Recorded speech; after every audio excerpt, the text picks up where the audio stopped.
प्रधानमंत्री नरेंद्र मोदी अभी तक देवेंद्र जब जब बोले हैं एक माइलस्टोन मैसेज उन्होंने दिया है। इस वक्त हर कोई ये जानना चाहता है कि आज प्रधानमंत्री नरेंद्र मोदी जो बोलेंगे महिलाओं के अधिकार को लेकर वो अपनी क्या बात रख सकते हैं, क्या विपक्ष को आईना दिखा सकते हैं, क्या वो एक्सपोज कर सकते हैं? आज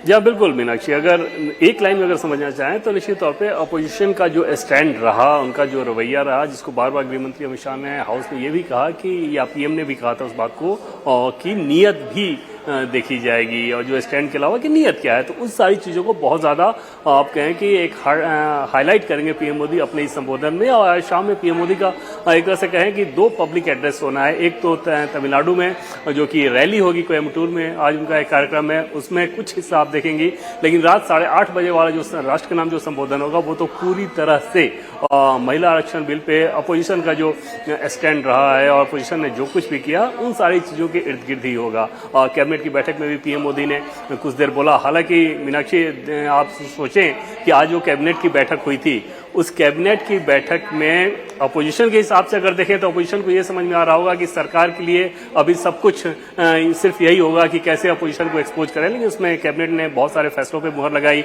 इसके अलावा इकोनॉमिक रिफॉर्म्स पे पीएम मोदी ने काफी कुछ बोला, और फिर महिला आरक्षण बिल पे जब उन्होंने बोला तो ये कहा कि ये इतना जरूरी फैसला था देश की महिलाओं के लिए, और 2029 में ही इसे लागू करना चाह रहे थे संसद में और विधानमंडलों में 33% महिलाओं के लिए आरक्षण, तो उस काम को अपोजिशन ने होने नहीं दिया।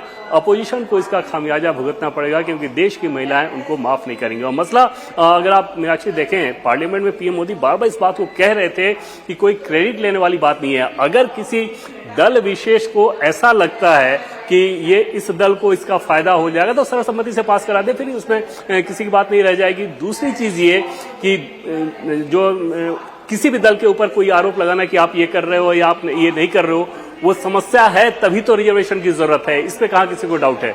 वो कंडीशन है कि महिलाओं की जितनी भागीदारी होनी चाहिए और नीति निर्माण में उतनी नहीं है, और उसके चलते रिजर्वेशन की जरूरत है। उसमें फिर अड़ंगा डालने की क्यों नौबत आई? इन सारे चीजों के बैकग्राउंड में ही पीएम मोदी का संबोधन आज होने वाला है। जी, स्टूडियो में भी इस चर्चा को लेकर आते हैं हर्षवर्धन जी। प्रियंका गांधी आज जब प्रेस कॉन्फ्रेंस करी थी तो वो क्या कह रही थी? वो ये कह रही थी कि गृह मंत्री ने कहा था, प्रधानमंत्री ने सदन में कहा था कि आज महिलाओं को उनका हक देने में विपक्ष अगर साथ नहीं देती है, वो ये मौका चूक जाती है, तो इसका खामियाजा खुद विपक्ष को भुगतना पड़ेगा। वो ना कभी चुनाव जीत पाएंगे, ना वो कभी सत्ता में आ पाएंगे। क्या आज प्रधानमंत्री नरेंद्र मोदी का संबोधन इन तमाम आरोपों पर एक बड़ा वार हो सकता है? क्या विपक्ष को आईना दिखाने की तरफ एक संबोधन हो सकता है कि एक फैसले ने कैसे आधी आबादी का हक मारा है? देखिए, मुझे लगता है कि ये तो किसी भी सामान्य महिला से अगर अभी आप चर्चा करें तो क्या एक लाइन में क्या आएगा कि भाई रुक गया। वो क्यों रुका? क्योंकि वोटिंग हुई और उस वोटिंग पर विपक्ष नहीं आया इधर, और ये तय था कि नहीं आया। प्रधानमंत्री नरेंद्र मोदी को यह पता था कि विपक्ष ये बात बार बार कहेगा कि भाई देखिए, आप तो सिर्फ पॉलिटिकल माइलेज के लिए ले आए, अपना नैरेटिव आपको बनाना था, इसे पारित नहीं कराना था, नंबर आपके पास नहीं थे। लेकिन सवाल यह कि क्या कॉन्स्टिट्यूशनल अमेंडमेंट में नंबर नहीं थे, यह कहकर इस तरह का बिल नहीं आने दिया जाएगा?